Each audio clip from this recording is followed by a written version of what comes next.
네, 여러분 안녕하세요. 오랜만에 뵙습니다. 이제 제가 이 채널을 아프리카 지역학을 전공하면서 아프리카 대륙이 너무 좋아서 이제 제가 공부했던 모든 것들을 사람들에게 나누고자 시작을 했었는데 테크 쪽으로 커리어 방향을 틀어서 지금 이제 4, 5년 차 PM으로 활동을 하고 있는데 많은 경험들을 쌓았고 비전공자에서 개발 쪽으로 편입하시는 비개발자 출신, 비전공자 출신 PM분들을 교육시켜 드리는 일을 하고 있습니다. 최근에 팔란티어라는 회사에서 면접을 4차까지 봤고요. 관련된 걸 스레드에 올렸는데 많은 분들한테 연락이 오셨어요. 공부하기 위해 만들어낸 흐름도에 관심을 많이 가져주셔서 도움이 될 수 있지 않을까라는 생각에 이 영상을 찍어서 올립니다. 해외 웹사이트를 보니까 어떤 외국분들은 뭐 자기는 9차까지 봤다고 하고 뭐 8차까지 봤다고 하고 이게 사람마다 다른 건지 제가 HR한테 물어봤을 때는 뭐 6차까지 정도밖에 있을 거다. 근데 이제 본 인터뷰는 요 2차, 3차, 4차가 가장 중요할 거다라고 말씀을 하셨거든요.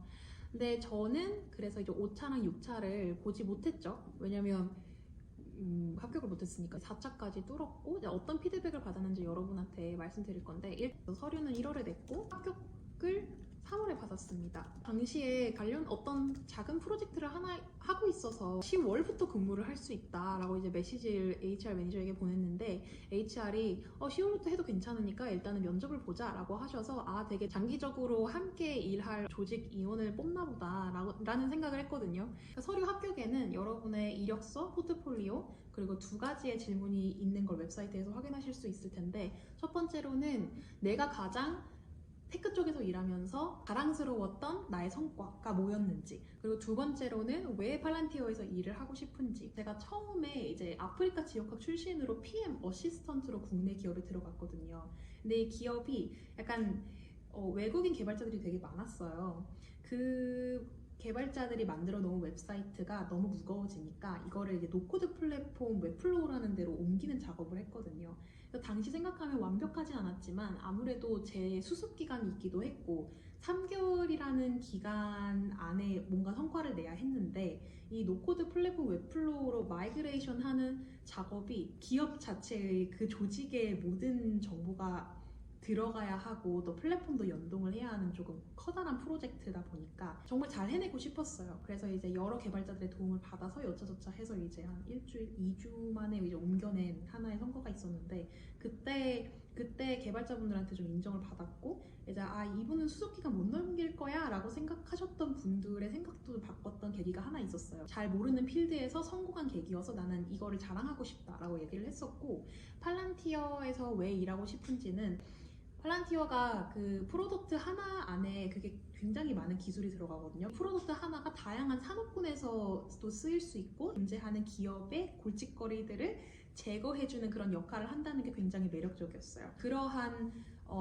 거를 어필을 하면서 나 또한 다양한 산업군을 경험해봤고 여러 가지 사이드 프로젝트를 진행해봤고 따라서 나는 흡수력도 빠르고 그냥 팔란티어의 그런 가치관과 내가 고객을 섬기고 싶어하는 가치관이 맞다라는 이야기를 엄청 잘 풀어서 썼어요. 나중에 HR 매니저한테 물어보니까 HR 매니저가 합격시켰던 것은 아프리카 지역학이라는 유난히 특별한 경력이 있기 때문에 테크 쪽으로 넘어와서 성과를 이뤄냈고 또 한국인 직원으로서 뉴욕 회사까지 진출해서 이제 리모트로 활동을 했던 그 경험이 굉장히 메리트가 있었다고 해요. 합격한 3월에 이제 HR 매니저랑 1차 면접을 제가 4월에 합니다. 이 면접은 되게 칠하게 그냥 내 이야기를 나누는 자리였어요. 내가 영어를 어떻게 배웠는지, 이제 저는 자퇴생 출신이기 때문에 교회에서 영어를 배웠거든요. 제가 반주자로 활동하면서 제가 선생님이 없는 걸 알고 초중고 검정고시를 치르는 그 기간에 저한테 영어를 집중적으로 가르쳐 주시던 뭐 선교사님 분들, 뭐 원어민 언니 오빠들이 계셨어요. 되게 속초에 작은 교회가 하나 있었는데 거기서 저한테 영어를 가르쳐 주신 분들이 이제 아프리카 사람들, 남아공 출신이었고 미국이나 영국 같은 나라들보다 아프리카를 좀 더 많이 알았고 그게 내 세계관을 많이 넓혔고 막 이런 저의 가치관 얘기들을 많이 할 수 있었어요. 그리고 또 자퇴생이었기 때문에 내가 좀 더 교육받지 못하는 그런 소외계층들 시스템 바깥에 있는 친구들이 얼마나 이 한국이라는 사회에서 힘들게 공부하고 있는지를 알기에 그런 친구들을 위해 정기적인 봉사도 계속 하고 있다. 뭐 이런 얘기들을 하고 이 2차, 3차, 4차는 HR 매니저랑 얘기가 끝나고 여러분이 이제 합격을 하고 시작을 하기 전에 여러분한테 관련된 자료가 나갈 거예요. 그러니까 여러분의 어떤 것을 테스트한다는 그 명시된 문서가 PDF 2장 정도 나오고요. 링크 하나가 오는데 팔란티어 파운드리라는 프로젝트를 이용해서 성공적으로 설계해준 그 디플로이먼트 스트래터지스트들의 이야기가 나옵니다. 그러니까 그분들의 이야기를 10분 정도 각각 들으면서 한 동영상이 5개, 6개 정도 있는데 자세하진 않아요. 어떻게 프로덕트를 설계를 했는지 간략하게 나오거든요. 2차에서 보는 거는 기술 이해력. 그래서 기술적 개념을 여러분은 몰라도 되고 면접관이 알려주는 기술적 개념을 듣고 나서 아 이게 어떻게 쓰이겠구나 어떤 개념이구나를 빠르게 파악을 하셔야 돼요. 그러니까 추상적인 문제가 하나 나가요. 거기다가 어떻게 기술적인 개념을 적용할 건지 그리고 데이터 엔지니어링 관련된 내용인데 SQL이나 그런 코딩 실력을 보지 않고요. 머신러닝, 딥러닝에 대한 기본적인 그냥 상식만 알고 있으면 되는 거죠. 데이터 통합이나 ELT 프로세스라든지 고급 데이터 모델링 기법이라든지 고급 분석 지원도 있을 거고 뭐 의사결정 시스템이라든지 이런 데이터 엔지니어링 원칙들을 적용해서 같이 엔지니어링 팀과 상의해서 설계를 할 수 있는 사람을 구하는 거예요. 근데 여러분이 직접 이걸 개발하지 않기 때문에 이해만 하고 아 이런 문제를 풀려면은 이러한 원칙을 적용해야겠구나 까지 알면 되는 거거든요. 그거를 실제 엔지니어들이 해주는 거고 그리고 다음으로는 분석적 인터뷰를 해요. 이게 뭐냐면 데이터 관련 실제 문제를 작은 문제로 분해하는 거예요. 재난이 일본에 닥쳐왔는데 이거를 정부가 2주 안에 리소스를 급한 지역에다가 분배하길 원해. 너 어떡할 거야? 이런 문제가 하나 나오면 문제가 무엇인지를 일단 정의하고 또 문제와 관련된 데이터를 뭐를 우리가 추출할 수 있는지 지정하고 거기서 또 쪼개고 하는 디컴포지션 능력이 중요해요. 3차에서는 열린 문제 분해 인터뷰라고 요 2차부터 4차까지 제가 답변한 모든 것들은 이 플로우에서 뽑아왔어요. 그리고 저는 이걸 어떻게 나눴냐면 PM이 하는 영역들이 팔란티어가 원하는 디플로이먼트 스트래터지스트랑 같으면서도 굉장히 많이 다르기 때문에 팔란티어가 원하는 업무에 관해서 이제 저도 해외 웹사이트를 많이 조사해봤고 거기서 추출한 거랑 팔란티어에서 준 링크랑 그리고 제가 챗GPT, 퍼플렉시티, 클로드를 통해서 가지고 온 모든 정보들을 조합해서 넣은 거예요. 그래서 4가지로 프로세스를 설계를 했는데 이게 맞는 게 아니에요. 제가 공부한 것들을 조합해서 직접 습득하려고 넣은 것이기 때문에 여러분들은 참고만 하시면 됩니다. 첫 번째는 문제 이해와 데이터 평가 단계. 이게 뭐냐면 문제를 정의하고 무엇을 우리가 풀어야 되는가 솔루션을 도출하기 위한 전 단계죠. 그 다음에 솔루션 도출 그리고 평가 단계. 이거는 이제 기획서를 쓰기 전에 이제 포텐셜 솔루션을 만들어내고 생각해내고 효과 정의하고 고객이랑 확정하는 거죠. 그 다음에 기술 구현 계획 단계가 있고요. 이거는 실제로 데이터 엔지니어링 그 원칙 아까 말씀드렸던 거를 조합해서 같이 모델링을 해보는 구현 및 검증 단계가 있습니다. 제가 떨어진 부분은 이 4차의 이 부분입니다. 이 부분에서 많이 약하다라는 그런 피드백을 받았습니다. 첫 번째 문제 분해랑 타겟을 보면은 제가 사례를 하나 가져왔는데요. 예를 들어서 일본 홍수 재난 예측 대시보드 사례라고 이 재난 예측 대시보드가 정답이 아닐 수도 있잖아요. 고객이 대시보드를 만들어주세요 라고 하는데 과연 고객이 원하는 게 대시보드인가 부터 질문을 해야 되는 거죠. 그쵸? 주요 문제가 뭐냐? 주요 문제가 있고 그리고 뭐 부차적인 문제가 있을 거 아니에요. 부차 문제라고 할게요. 단순한 홍수 예측인가 아니면 재난 대응 시스템인가? 그러니까 예방을 원하는 거냐 아니면 대응을 원하는 건지 복구를 원하는 건지 뭐 부차적인 문제는 그 다음에 오겠죠? 제가 생각한 거를 여기다 붙여놓을게요.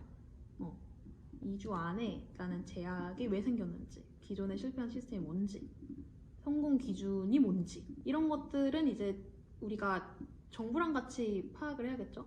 그리고 그 다음에 쭉쭉쭉 다른 목적들이 오는 거예요. 주요 목적 무엇인가 우리 얘기했고 어떤 종류의 질문을 답하거나 어떤 패턴을 발견하고자 하는가 최종 사용자는 누구인가 우리가 해결하고자 하는 문제가 과연 무엇인지를 확실하게 그림을 그려야 그래야 거기에 맞춰서 맞는 데이터를 가지고 오고 그 데이터에 맞춰서 솔루션이 나오겠죠. 그 다음에 우리가 고객이랑 같이 분해했던 문제들과 그리고 거기에 필요한 데이터들을 고객 니즈와 연결시킵니다. 이 프로세스는 항상 고객과 함께 하기는 하는데 고객 니즈를 제 경험상 먼저 확인하고 데이터 자산 평가하는 게 더 유리할 때도 좀 있다고 생각해요. 그러니까 고객 니즈가 있으면 고객이 원하는 프로덕트를 팔란티어가 만들어주고 싶어도 그 프로덕트를 만들기 위한 데이터를 고객이 제공을 하지 않는다는 그런 사례가 많대요. 근데 뭐 이게 정석이죠. 그 다음에 이제 솔루션 도출이 나오겠죠. 고객 목표가 정해졌으면 이제 우리가 뭘 구축할 거냐, 어떤 시스템이 필요하냐, 문제 본질을 파악한 것에 따라서 몇 개로 나눠서 이제 1번부터 3번까지 뭐 제시를 제가 먼저 해줄 수 있겠죠. 제가 실전에서 프로젝트를 경험했을 때는 고객이 항상 원하는 그 니즈가 분명했기 때문에 고객이 원하는 기능을 저는 배포하는 거에 맞춰진 PM이에요. 이렇게 먼저 내가 솔루션을 도출해내는 게 저는 조금 힘들었어요. 그래서 챗GPT랑 많은 시뮬레이션을 했는데 또 개발팀 내부 팀이 있겠죠. 데이터 엔지니어링 팀과 실제로 얼마만큼 가능한지 그 다음에 데이터 우선순위를 확정을 하는데 가질 수 있는 데이터 중에 무엇이 가장 중요한지 우선순위를 확정하는 작업을 하고요. 온톨로지 모델링이라는 건 이 데이터들을 되게 깊은 개념이에요. 근데 이거를 다 이해하기보다는 여러분은 공부하면서 좀 더 여러분의 언어로 승화시키시겠지만 결국 데이터들을 가지고 정리해서 하나의 맵으로 그려낸다고 생각을 하시면 됩니다. 즉 문제가 해결될 문제가 있으면은 그 해결될 문제에 관련해서 가장 우선순위인 데이터를 먼저 넣고 그 데이터들을 이루는 또 다른 데이터들을 이제 파생시키는 그런 개념으로 그리고 또 그 서브 데이터들에 관련된 서브 데이터들을 이렇게 연결해서 결국은 다시 주 데이터로 돌아올 수 있도록 하나의 맵을 그린다고 생각을 하시면 되는데 너무 어렵지 않아요. 그러니까 결국 이런 거예요. 여기서 그 고객이라는 고객 기지국 장애 이벤트라는 그런 하이 레벨의 데이터를 가지고 그 하이 레벨 데이터 안에는 어떤 데이터들이 숨어져 있을지 그리고 이 데이터들을 나중에 리스트업을 했으면은 그걸 이제 연결 짓는 작업을 해야겠죠. 나중에는 최종 단계는 데이터 리니지 파이프라인 비유라고 해서 이 데이터 흐름을 시각화하는 작업을 해요. 그래서 어떠한 이렇게 데이터들을 우리가 정리를 했으면 이걸 가지고 데이터 흐름이 실제로 대시보드 안에서 어떻게 흘러갈지를 이제 말로 설명을 하고 쳐주는 거예요. 그 다음에 구현하고 검증을 하는 단계로 넘어갑니다.